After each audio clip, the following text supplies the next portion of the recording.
Imagine, tu viens d'acheter la maison de tes rêves. Elle a un grand jardin, des pièces lumineuses, un quartier tranquille, l'endroit parfait pour élever tes enfants. Et quelques jours après ton aménagement, tu reçois une lettre anonyme. Et cette lettre te dit « Je veille sur la maison depuis des décennies. Je connais vos enfants. Je sais où ils dorment.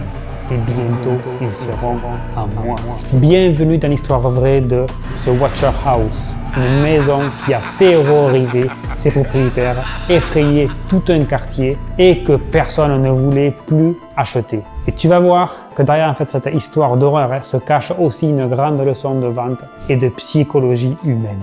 J'espère que tu es prêt. Mais avant tout ça, allons-y. Je vais me présenter. Je m'appelle Jérôme, j'ai 40 ans et je suis dans la vente depuis plus de 10 ans. J'ai commencé sans aucun diplôme et j'ai appris en fait tout seul sur le tas, en lisant aussi des bouquins sur la PNL, le langage corporel, la psychologie humaine. Aujourd'hui, je suis Sales Manager à la tête d'équipes de closers qui génèrent chaque mois plusieurs centaines de milliers d'euros. Au total, j'ai généré plus de 50 millions d'euros de chiffre d'affaires entre mes ventes personnelles et mes propres équipes que j'ai pu accompagner, autant sur le terrain que dans le digital. Si toi aussi tu vas apprendre l'art subtil de la prescription pour influencer positivement les gens, que tu sois un débutant ou confirmé, j'ai créé un accompagnement qui s'appelle Prescripteur. Elle peut être un complément de revenu ou ton nouveau métier avec une vraie liberté temporelle, géographique mais aussi financière. Le lien est épinglé en commentaire et il est aussi en bio. Et aujourd'hui, c'est parti, on va parler d'une autre forme de persuasion, celle qui échoue quand même la meilleure vente du monde devient impossible à cause de la peur. Justement, on est dans le thème Halloween, les amis. C'est parti, let's go! Pour la partie 1. Tout commence en 2014 à Westfield, une banlieue aisée de New Jersey. Derek et Maria Brodos viennent d'acheter une magnifique maison au 657 boulevard pour plus de 1,3 million de dollars. Une maison ancienne, pleine de caractère, pleine de charme, sur 3 étages, dans un quartier paisible et réputé pour ses écoles. C'est leur rêve. Ils ont travaillé dur pour en arriver là et ils s'apprêtent à emménager avec leurs 3 enfants. Mais quelques jours avant d'entrer dans la maison, une lettre arrive dans la boîte aux lettres. Pas de signature, pas de retour d'expéditeur, juste une écriture étrange et une phrase d'ouverture. Bienvenue à la maison Brodos. J'observe le 657 boulevard depuis des décennies. Mon grand-père l'a surveillé dans les années 20, mon père dans les années 60. Et maintenant, c'est moi qui la surveille. C'est mon tour. Des lettres de plus en plus inquiétantes ont commencé à arriver. Ça continue, toujours anonyme, toujours plus personnel. Le mystérieux Watcher écrit « Je connais vos enfants. J'ai vu l'un d'eux jouer dans la véranda. Est-ce le petit artiste du groupe? Puis, pire encore, je vous attends. Vous ne pouvez pas cacher vos secrets à la maison du 657 boulevard. » Derek et Maria commencent à paniquer. Ils appellent la police, mais aucune preuve, aucune empreinte, rien. Le mystère s'épaissit. La peur s'installe. Imagine une seconde, tu viens d'acheter la maison de tes rêves, tu t'y vois déjà vivre avec ta famille, et là tu reçois des lettres d'un inconnu qui te menace, toi et ta famille. Du coup, tu te mets à douter de tout, des voisins, des passants, même du facteur. Et rapidement, tu ne vois plus une maison. Tu vois un piège en fait. Pris de panique, les Brothers décident de ne jamais emménager. Mais voilà, impossible de revendre la maison sans révéler ce qui s'est passé. Et là en fait, c'est tout le cauchemar qui arrive. Comment vendre un bien que tout le monde fuit? La peur, c'est le pire frein en fait à la décision. Et dans cette histoire, la peur n'était pas symbolique. Elle était réelle, elle était ancrée, elle était palpable en fait. Les Brothers tentent tout. Ils engagent des détectives privés. Ils vont même jusqu'à installer des caméras. Ils vont même aussi consulter un profiler, carrément du FBI, mais absolument rien. L'auteur des lettres reste introuvable. Alors, ils décident de mettre la maison en vente. Mais évidemment, aucun acheteur ne veut y toucher. Les rares intéressés font marche arrière dès qu'ils apprennent l'histoire sur cette maison. En marketing, on dit souvent les gens achètent des émotions, pas des produits. Et bien ici, en fait, l'émotion dominante, c'est la terreur. Et personne ne veut acheter la peur, en fait, la terreur. Du coup, la maison devient célèbre dans toute l'Amérique. Les médias s'en emparent. Les théories fusent de partout. Est-ce que c'est un esprit vengeur? Est-ce que c'est un voisin qui est fou, qui est dérangé? Est-ce que c'est un complot immobilier? Mais peu importe la vérité. L'image de la maison est détruite. Elle n'est plus en fait un foyer, c'est une légende urbaine. Et ce détail est fondamental. En vente, la perception tue ou sauve une transaction. Tu peux avoir le meilleur produit du monde. Si ton client a peur, il n'achètera jamais. Du coup, conclusion de la partie 1. L'histoire en fait du Waterhouse, c'est plus qu'une histoire d'horreur en fait. C'est une leçon de psychologie de la vente. La peur est une émotion qui est puissante, mais par contre elle est aussi paralysante. Une marque, un produit, une maison peuvent perdre toute leur valeur à cause d'une simple perception qui va être négative. Et le plus dur en fait, ce n'est pas de convaincre rationnellement, c'est de rassurer émotionnellement. Du coup, dans la partie 2, tu vas découvrir comment en fait les propriétaires ont tenté de revendre cette maison maudite. Une stratégie qu'ils ont essayé, marketing, dissimulation, transparence totale, et pour quand même les meilleurs arguments de vente échouent quand la peur s'installe. Du coup, c'est parti pour la partie 2. Après plusieurs mois de silence, les Brothers décident de retenter une vente. Mais cette fois, ils veulent faire les choses différemment. Ils savent que la réputation de la maison est complètement détruite. Ils savent que les médias l'appellent la maison hantée de Westfield. Alors, ils se demandent comment vendre un bien dont personne ne veut. Personne ne veut entendre parler. Du coup, ils vont essayer une première stratégie, la transparence.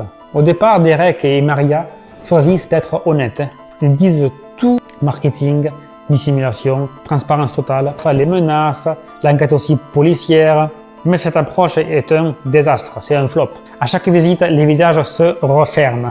Les gens s'inquiètent, posent des questions et ils reculent. Et c'est une vérité universelle en vente. Quand un client commence à douter émotionnellement, tu as déjà en fait perdu ta vente. Du coup, seconde stratégie qu'ils vont essayer, la dissimulation. Alors, ils essaient l'inverse. Ils décident de ne rien dire cette fois-ci, de vendre la maison comme si de rien n'était. Sauf qu'en fait, qu'aux États-Unis, les lois immobilières sont vraiment strictes. S'il y a eu un événement lié à un bien, un crime, suicide, menace grave, le vendeur doit absolument informer l'acheteur. Et surtout, la presse a déjà tout révélé, donc impossible de cacher la vérité. Résultat, chaque tentative de vente échoue. Les rares acheteurs intéressés vont se rétracter. Le marché, lui, a parlé. Du coup, à cause de cette fameuse réputation négative, la maison perd plus de 20% de sa valeur. Une chute vertigineuse dans un quartier où les prix sont pourtant stables. Et là, on touche à quelque chose de fascinant. En psychologie de la vente, la valeur perçue prime toujours sur la valeur réelle. Une maison, une voiture, une marque, un programme de formation. Ce qui compte en fait, ce n'est pas ce qu'elle est, c'est ce que les gens ressentent à son sujet. Les Brothers ont beau expliquer que la maison est solide, qu'elle est lumineuse, qu'elle est rénovée, tout le monde ne voit qu'une seule chose, la peur. En neurosciences, on sait que l'être humain prend ses décisions à 95% de façon émotionnelle. Et parmi toutes les émotions, la peur est la plus puissante. Elle bloque la réflexion, elle éteint la curiosité, elle met le cerveau en mode survie. C'est exactement ce qui se passe ici en fait. Même si les acheteurs savent rationnellement qu'ils ne risquent rien, leur instinct leur dit « fuyez ».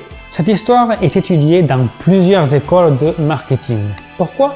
Parce qu'en fait, elle montre comment une narration négative peut détruire un produit. Peu importe les faits, peu importe la vérité, ce qui compte, c'est le récit. Et c'est une leçon directe pour tous ceux qui vendent en fait. Ton travail, ce n'est pas seulement de présenter en fait un produit, c'est de contrôler le récit autour de lui, autour du produit. Tu vois en fait, dans le closing, dans la vente, c'est exactement la même chose. Ton prospect arrive toujours avec une histoire dans sa tête. Les formations, par exemple, veut dire, ouais, ça c'est de l'arnaque. Les commerciaux, les prescripteurs, c'est tous des escrocs, des manipulateurs. Ou alors, je ne suis pas fait pour ça, ce n'est pas le bon programme pour moi. Et ton job, en fait, c'est de changer cette histoire dans sa tête. De lui donner un nouveau récit dans lequel il peut croire, il peut se projeter. Les Brothers, eux, ont perdu la bataille du storytelling. Le Watcher, par contre, lui, il a gagné. Pas parce qu'il était plus fort, mais parce qu'il a imposé sa version de la réalité. Conclusion du coup de la partie 2, on pourrait dire que cette histoire nous rappelle 3 vérités. En vente, les émotions dominent tout. Ce qui est important aussi, c'est la perception vaut beaucoup plus aussi que la réalité. Si tu ne maîtrises pas ton storytelling, quelqu'un d'autre le fera à ta place. Ok? Retiens bien ça. Du coup, dans la partie 3, on va voir la fin de cette histoire. Comment les Brothers ont fini par se débarrasser de cette fameuse maison. Et surtout, les leçons de persuasion que tout prescripteur, tout causeur, tout vendeur peut tirer d'un tel cauchemar immobilier. Après des années de tentatives, Derek et Maria Brothers sont à bout. Ils continuent à recevoir des lettres du Watcher en fait. Toujours anonymes, toujours aussi effrayantes. Ils vivent dans la peur qui est constante. Et la maison, elle reste vide. Elle ne leur rapporte rien. Pire même, elle leur coûte cher. Et elle les ronge aussi psychologiquement, elle les mange de l'intérieur. Alors ils prennent une décision qui est radicale. Ils se disent on va vendre à perte. Du coup, en 2019, ils parviennent enfin à vendre le 657 Boulevard. Le prix, un peu plus de 950 000 $, soit plus de 400 000 $ de pertes sèches. L'acheteur, lui, sait parfaitement ce qu'il achète, mais il dit qu'il ne croit pas en fait à ces histoires. Et jusqu'à aujourd'hui, aucun nouvel incident n'a été rapporté. Ironie du sort, ce n'est pas le Watcher qui a détruit les Brothers, c'est la peur elle-même en fait. Du coup, les leçons qu'on peut en retenir. Cette histoire est une métaphore parfaite de la vente, du closing, parce qu'elle montre que même le meilleur produit du monde peut échouer si la croyance autour elle est mauvaise. Quand un prospect dit « je dois réfléchir », ce n'est pas qu'il doute de toi, c'est qu'il a peur.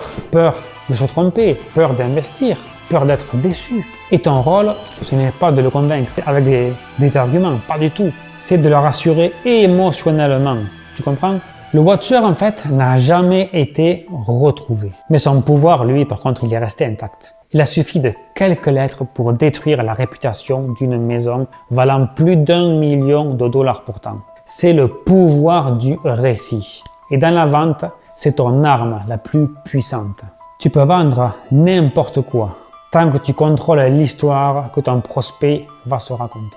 Du coup, comme tu le sais, comme je l'ai dit plus haut, les émotions décident avant la raison. Tu peux parler chiffres, preuves, garanties. Si la peur est là, rien ne passera au-dessus. La perception est plus forte que la réalité. Ne cherche pas seulement à expliquer. Cherche à faire ressentir en fait à ton prospect la sécurité, la confiance, la solution aussi. Le storytelling façonne la décision. Raconte toujours une histoire où ton prospect se voit gagner en fait. Il faut le projeter. Le parallèle final, c'est qu'on pourrait dire que les Brothers ont subi le pire scénario de vente imaginable. Un produit parfait rendu invendable par la peur.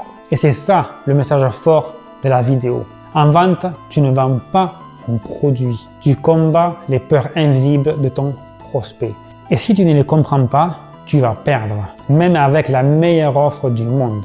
Du coup, conclusion inspirante, l'histoire du Watcher House, c'est une leçon sur la peur, la perception et la psychologie humaine. Une maison magnifique, un couple sans histoire et un inconnu invisible qui a tout fait basculer. Et si cette maison maudite nous apprend une chose, c'est que la vraie terreur, ce n'est pas dans les murs, c'est dans la tête des gens. Voilà les amis, du coup, tu viens de découvrir l'histoire vraie de The Watcher House, une des ventes immobilières les plus terrifiantes de l'histoire. Du coup, si cette vidéo t'a plu, mets-moi un gros like s'il te plaît, allez, abonne-toi à la chaîne et active la cloche pour les notifications. Et dis-moi aussi en commentaire, est-ce que toi, tu aurais osé du coup acheter cette fameuse maison ou pas? Dis-moi tout ça. On se retrouve très vite pour une nouvelle vidéo, toujours avec du concret, du storytelling et un peu de frisson. À très vite.